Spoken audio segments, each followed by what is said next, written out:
Welcome to Stop the Fight, episode 44. And today we are talking about this weekend's action with Joe Smith Jr. Let's go!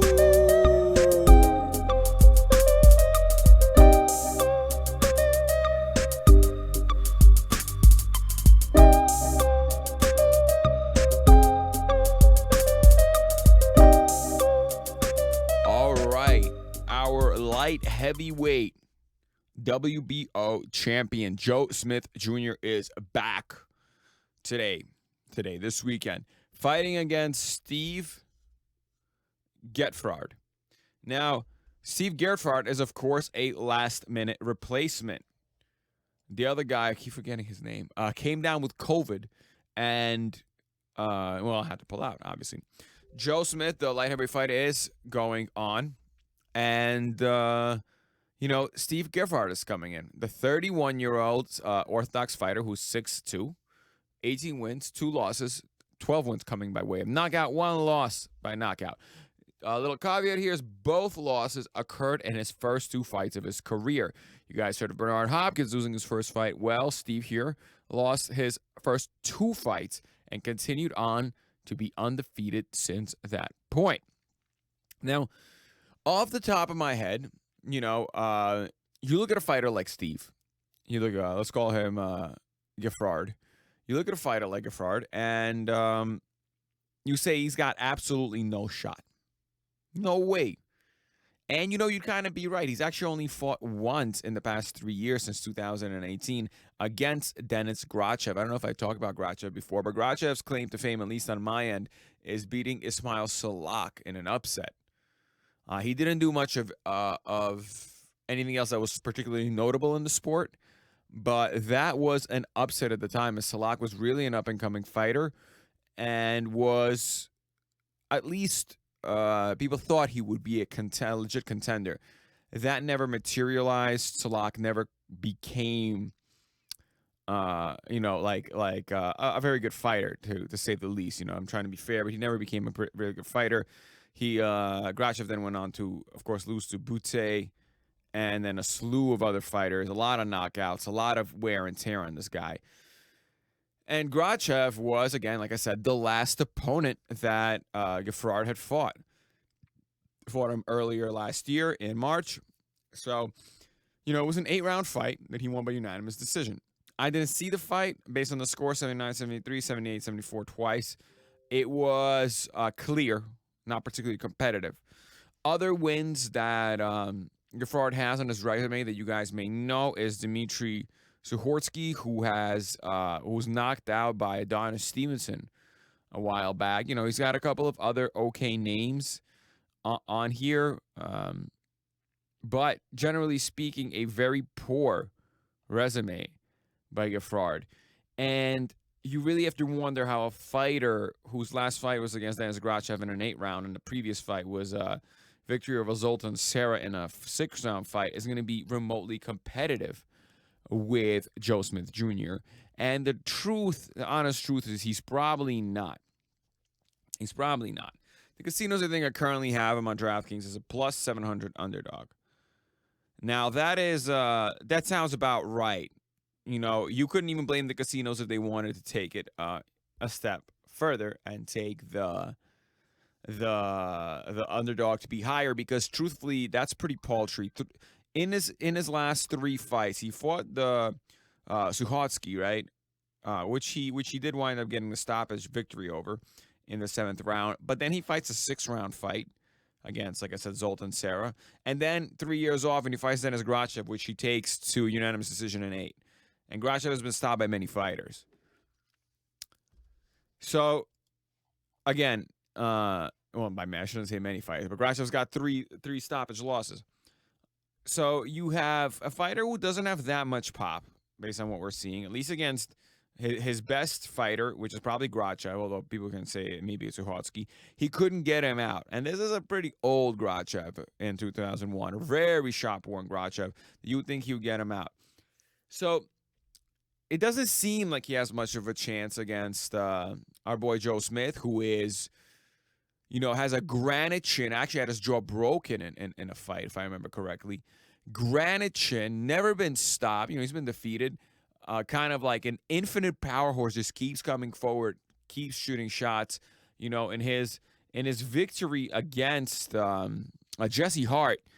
Jesse Hart fought well, but Joe just kept coming and coming and coming and coming. Hurting puts him down in the 7th round. Same thing with Alvarez, just kept coming and coming and coming and coming, and just too strong for Eldir Alvarez. He was, though, troubled by Maxim Vlasov, but Vlasov is a significantly, I would say, more seasoned and better fighter than is Giffard. Now, of course, you guys remember that I chose the under. I really thought that Joe Smith was going to get Vlasov out of there. But, that was under the assumption that I thought COVID was going to wreck him the same way it wrecked Povetkin. It did not. Vlasov seemed fine coming down from cruiserweight and battling COVID. And he, as a matter of fact, I think has a case to say that he maybe himself won against Joe Smith. I didn't think so. I think Joe Smith won a close decision, but Vlasov absolutely showed up in that fight and absolutely gave Joe a lot, winning a very sizable portion of rounds. So, why am I bringing this up in regards to Giffard? Well, you see, Joe Smith, our boy Joe Smith, is in fact he's a 6 foot tall guy, and he's not what I would say fleet-footed. He's kind of like a choo-choo train. He fights. He's a champ because he has an amazing engine and a lot of power in his hands. He's a tough guy. He's legitimately like a tough guy. He's one of those guys you probably don't want to fight in the street because, well, simply he's got a granite chin and a lot of endurance. If you start fighting with him in the street and you can't get him out of there, you're going to be tired, and he'll just kind of take you. But Giffard is 2 inches taller than him and a year younger. Significantly less wear and tear. And, if he, again, I try to look online for footage of Giffard. Couldn't really find much of there. So it's, again, we're kind of like guessing a little bit here. I mean, all sports betting and picking is guessing. You just try to be as educated as possible. So are we guessing that Giffard has a chance against Joe Smith Jr.? And realistically speaking, I just don't see it. I don't see how someone like Giffard is going to beat Joe Smith Jr. Now, again, this isn't when you're making bets. It's not about necessarily who wins who. If we look at the fight, we see that the over 5.5 is at minus 110. Minus 110. So is the under. It's they're both minus 110. So we can look at it this way. If you believe that Giffard is structurally advantaged over Joe Smith, can box circles around him, being a little bit taller, being a little bit fresher, being a little bit younger, the plus 700 might look enticing, but I don't know if it's enticing and not enough. What I like over here actually is I do believe that Giffard can probably last the 5.5 rounds against Joe Smith Jr. if he boxes tall. I believe he can do it. If you look at Joe Smith's last few fights, if you can stay away from him for long enough, you could get 5.5 hours. He's not a guy who has insane power early on necessarily. He has power throughout the entire fight, but he has to be able to land that power. Like I said, one of the problems with Joe Smith is that if you watch him fight and you're honest, he's a crude boxer. If you watch the Vlasov fight, Vlasov was in many points outboxing Joe Smith. He just wasn't stronger than Joe Smith. I think if Vlasov had a little bit more pop himself, well, actually, I'm never mind because Joe Smith has a insane chin. But Vlasov won a lot of rounds. In my eyes, I think he won 5. But one of the judges had it a draw. He won a lot of rounds by just being a significantly better boxer. He threw a lot of combinations. Joe Smith does not really throw combinations. He throws 1-2s, 1-2-3, maybe here and there, but they're very wide, very looping shots. Concussive, yes. But I believe that if Giffard is careful, he could push Joe into the mid to late rounds. And if you were to straddle your bet, you take Gaffard to win outright at plus 700 with the over 5.5 at minus 110, which is giving you close to even money odds. Means you got to bet $110 to win 100. So if you structure your bet like that, you can, I think you'd be kind of covered. Again, of course, if anyone gets sparked out in the first, quarter of the fight, third of the fight, then 5.5 rounds, guys. Remember, that means it has to go into the 6th round halfway through. But I think, again, they may be... Gaffard's been stopped one time, by the way. If you guys are wondering. It was only in his first fight. He hasn't been, obviously, stopped since he's only lost in the second fight. He hasn't been down, at least not according to Boxrec. I'm trying to look. He hasn't been down in any of his fights. So I think maybe we can assume he has a little bit of a chin. Again, we're trying to, guys, we're not just, it's easy to say, well, Joe Smith is obviously the much more experienced fighter who's going to come in and knock him out. Yes, but that's a minus 1,000. That means you got to bet $1,000 to win 100. 10% return, but minus 1,200. So you have to bet $1,200 to win 100. Those kind of returns, that's what? 7%? 6%? Whatever? Those kind of returns are quite paltry. And you're not going to put up $1,200 to win $100. So you're trying to find out. You're trying to find, not out, but you're trying to find areas where you can make a little bit of money. Plus 700 in a fight sport is not particularly an amazing underdog pick. So clearly the casinos at least believe that there is a in this universe shot. Usually when they don't believe there's a shot in this universe, they'll give you plus 1,000. Plus 700, I mean, Canelo, what's his name, was, Canelo Plant was plus 625, I think I got, or 650. Now, obviously, this is not Caleb Plant in here and Steve Gaffard, but we don't really know who we have in here. That's another thing. We don't really know who we have in here. A 31, fresh 31-year-old who's a little bit taller. So I think it's a reasonable kind of blind pick on Gaffard, straddled with the over 5.5, assuming that his freshness should be able to keep him standing into the mid to late portions of the fight. That's how I like to do it. Again, you are your own bettors. You are your own people. You are your own men and women. You make your own bets. Everyone bets alone. Everyone bets alone. You are the one who finally agrees to it. Finally believes that is what is right to do. None of this is financial advice. This is just what I'm probably going to do. And you guys have noticed that's something that I like to do. Oftentimes, if the underdog is wide enough, I will take the underdog, and then I will try to figure out if I believe a stop is going to happen in any way. Now, what does this mean for us? Let's talk it through. That means once the fight gets to 6.5 rounds, once the fight gets into the 6th round, the minute and 30 seconds of the 6th round, we have now won at the minus 110. And if Gaffard wins that fight after the 6th round, let's say he outboxes Joe Smith, we win on both ends of the bet. It's a good night. If Joe Smith wins afterwards, stops him, like I believe he probably would stop him late in the fight, we don't win the Gaffard bet, the plus 700, but we do wind up getting Joe Smith at minus 110. And we should see, probably, depending on how you structured the bet, can see upwards of 60% returns on your money, 50, 60%. I don't know the way you do it. Maybe you throw $20, just giving you an example. Let's say you throw, let's not use 20, let's use like 200. So you throw $200 on Gaffard and $1,000 on or $500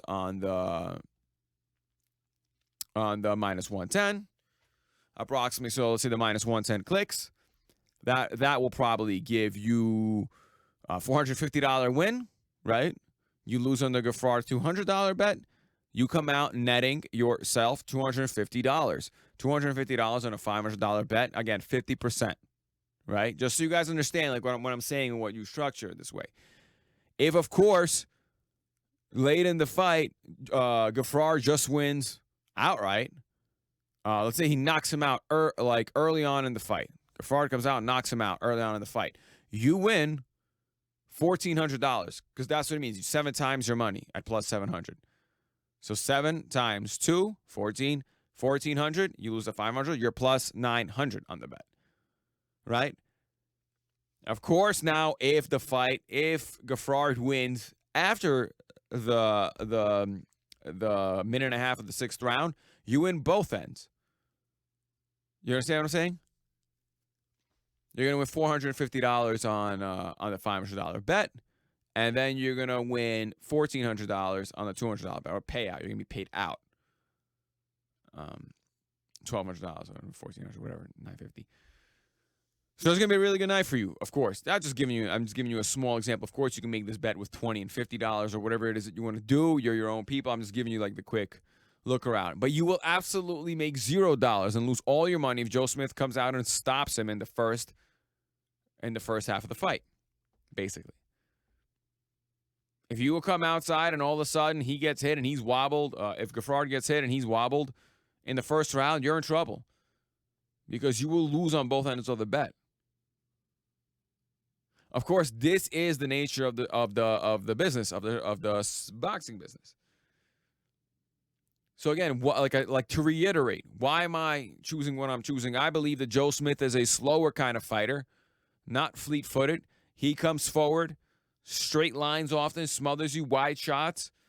If you are an astute boxer, which maybe Steve Gaffard is, you can box, you can jab, and step away. You are the taller fighter, longer reach, younger fighter, maybe probably better feet, probably faster feet than Joe. I believe if you stay on your back foot jabbing, you can take Joe late. So that's just the way I'm thinking about this bet. That's the way I'm thinking about structuring it. Again, you're your own person. You're your own bettor. You make your own decision. Let's switch gears a little bit and let's talk about some of the news this week. And I specifically want to talk about Bud Crawford. Now, Crawford he's definitely done with Bob Arum. How done is he? So done that he filed a lawsuit claiming that Bob Arum has revolting racial bias, and that's why Bud Crawford never became a star. I believe this was not a prudent lawsuit to make for Bud. I believe this could end his career. I really do. Bud is an amazing talent, a pound-for-pound level talent, who is also maybe was slightly mispromoted, maybe, but was never the draw. He was a quiet guy. It never happened to him. There are some fighters it's just that way. It never happens. You never become a huge draw, a huge attraction. And at 34 years old, or however Bud Crawford is now, it's obvious that he probably never will be. And so he, maybe is taking his frustration out on Bob Arum. Now, rumors is that Bud Crawford, not only was he never a draw outside Nebraska, his last fight with Sean Porter did atrocious numbers. And, boxing, I keep saying, is the fight, but it's a prize fighting business. It's about getting butts and seats and eyes on the TV or on the computer or whatever. And Bud just could not do that. It's now apparent that the Spence fight will not happen next. Who's Bud Crawford going to fight now? I don't know, because clearly he's about to be in litigation for, who knows how long. And now Eddie Hearn has already come out and said that he wants nothing to do with Bud, simply because Bud couldn't draw. Yeah, I mean, it's these kind of things, and it's probably not even just that. Once you start accusing your promoters of racial bias, and look, I'm not saying there wasn't any racial bias. Maybe there was. We should listen to Bud. He's the one making the claims. I think let's hear his story out. But I will tell you, Bud Crawford is accusing Bob Arum of this racism where, Bob Arum's a Jewish guy. This relationship with Jewish promoters and black fighters go back a long, long time. I don't know if there's some salt in the wound. I mean, again, I want to hear what he has to say. Maybe there is very clear evidence. I don't want to just dismiss the claim and say, well, Bud Crawford definitely is lying. I don't want to say that. We don't know that. Anyone who's saying that Bud Crawford is a liar is themselves lying because you don't know. Let's see what happens. Maybe it is the case. Maybe Bob Arum is out here and maybe he really doesn't like black fighters. You know, he says, oh, but Muhammad Ali, blah, blah, blah. Well, that has nothing to do with this case. Just because you weren't racist to some fighters doesn't mean you're not racist to this fighter. Again, I personally don't think that Bob Arum did anything or held any, as Bud Crawford claims, revolting racial bias. But I also know that Bud Crawford is a pound-for-pound talent whose career went nowhere. Yeah, he was an undisputed 140-pound champion. But if you look at his resume, it's one of the worst resumes I can think of an undisputed champ. Almost nobody knows who Bud Crawford is. Only us hardcore fans know. Many people know who Spence is. Spence's resume is growing by the day. If they both retired right now, Spence is probably the greater fighter because he has a better resume. It's just simple as that. Crawford does not have a resume. He would eke by into the Hall of Fame because he was undisputed and retired undefeated. Eke by, because that's how poor his resume is. Sean Porter's your best way. Sean Porter's a good fighter, but Sean Porter's a Danny Garcia level fighter.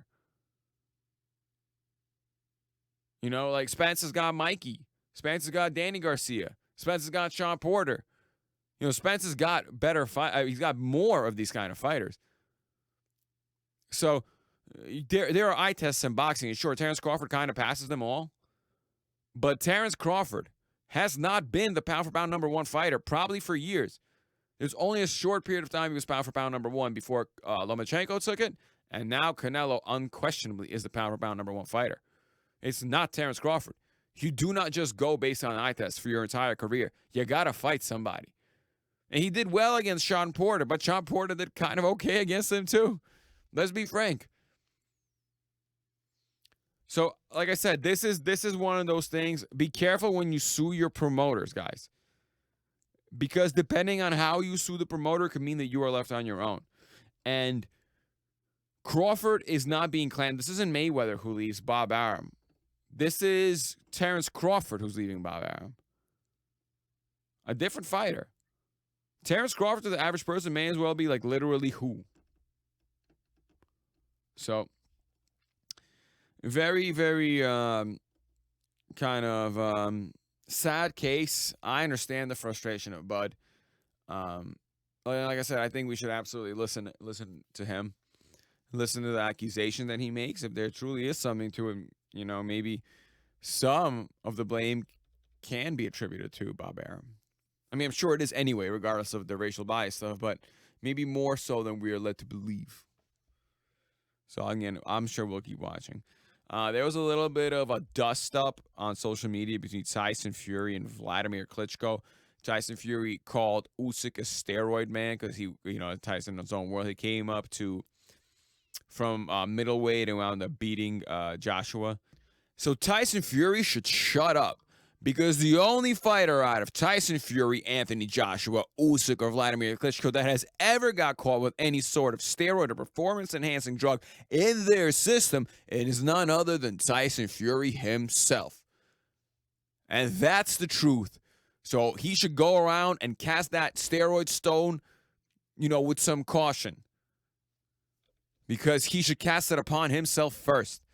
And I don't know how much of Tyson Fury's retirement was his mental health issues or was the fact that he was popping steroids. And a massive amount of steroids for the Klitschko fights. Sitting over there talking about, he put on one of the worst performances against Klitschko I've ever seen in my life, only worse than Povetkin. Those are horrible fights. He's saying Vladimir Klitschko never landed anything on him. That may be true, but he never landed anything on Klitschko either. What do we count? The 20 jabs that he landed to the 14 jabs that Klitschko landed? That fight was so bad. It was atrocious. No, yeah, I don't want to sit here and badmouth Tyson Fury's career, but the accusations of the steroids are nonsensical and honestly hypocritical, simply because of his own positive test. So I don't know what he's talking about here. I get it. Like, he never liked Klitschko. Klitschko never liked him. But to hear this, to hear it like after all these years, 7 years since they fought. They fought in 2015. It's time to let it go, guys. And Usyk being on steroids, I think maybe all the top fighters in all the sports, or all the top athletes in all the sports are probably on steroids. But Tyson Fury is the only one so far of those guys that's gotten caught. And yet he's accused everyone else. Remember, he's accused Deontay Wilder, Joshua, Klitschko, and now Usyk. Everyone he's been accused of being on steroids. Yet he's the only one who popped. Come on now. Don't embarrass yourself. Well, guys, that's going to do it for me. If you're betting, I wish you luck. I wish myself luck because, I'm always taking out these bets. And I'm going to see you guys after the weekend. It's over.